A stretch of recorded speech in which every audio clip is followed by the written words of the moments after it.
I have to say, one of the most disappointing things about the past 2 weeks has been the way the left in general and Democrats on Capitol Hill in particular have lost any moral compass when it comes to Israel. Note, I did not say I was surprised, just disappointed. The gross moral equivalence drawn by the left between Israel and the Palestinians, who have now been elevated to the status of sainted victims despite the crimes of Hamas butchers, has been something to see.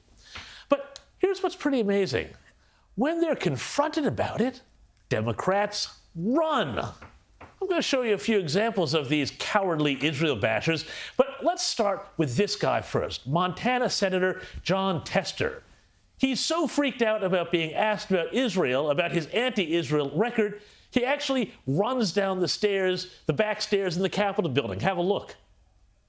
Senator Tester, why did you vote to allow mass boycotts of Israeli products by anti-Semitic activists? Senator Tester, why did you vote to allow American taxpayer dollars to fund Hamas, the terrorist group attacking Israel? Do you regret voting to send billions of dollars to Iran and working in state-sponsored terrorism?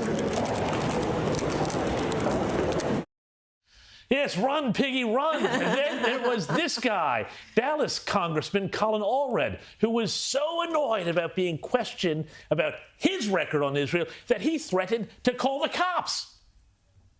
Congressman Allred, do you regret calling for the release of millions of dollars to Hamas? You're on federal property. You can't do this here. Congressman Allred, do you regret calling for the release of millions of dollars to Hamas?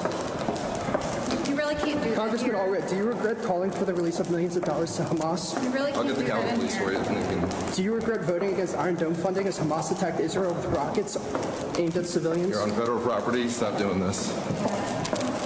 Why are you standing with Hamas over Israel? Why are you supporting Biden's open border policies? We'll get the Capitol Police for you. Why did you funnel taxpayer dollars to a group hosting drag shows for children? And here's Ilhan Omar crying about Israel defending itself, while not, of course, saying a word about Hamas's evil killing spree. Israel has dropped more bombs in the last 10 days than we dropped in a whole year in Afghanistan. Where is your humanity? Where is your outreach? Where is your care for people? Funny thing is, though, she won't answer the real question, which is, why does she support a ceasefire, which would set a precedent that means Jews can be killed at any time and the terrorists responsible will not be punished? Congressman, you called for a ceasefire. Are you okay with Hamas terrorists continuing to exist? Do you think that Israel should just lay down their arms and not try to get the hostages out of Gaza?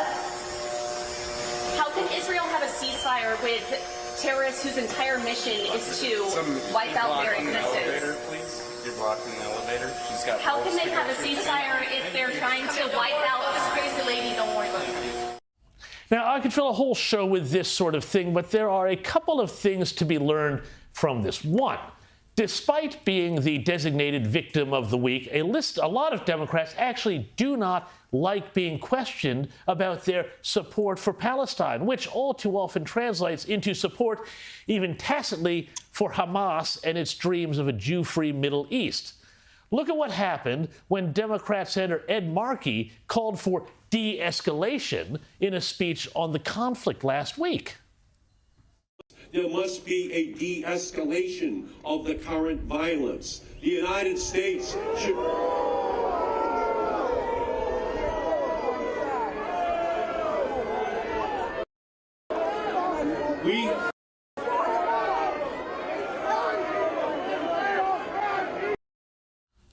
Yeah, who's on the wrong side of history now? You see, normal people don't like this stuff, and they think Israel does have a right to hit back.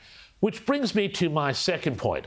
Hamas's attack on Israel was really part of a broader war on the civilized West, which partially explains why the progressive left, still steeped in the bizarre Marxist liberation politics of the 1960s that now comes out in expressions like decolonisation.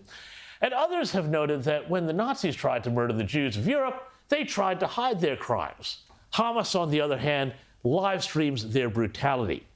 Democrats are on the wrong side of history here, and they know it, or at least I hope some of them do.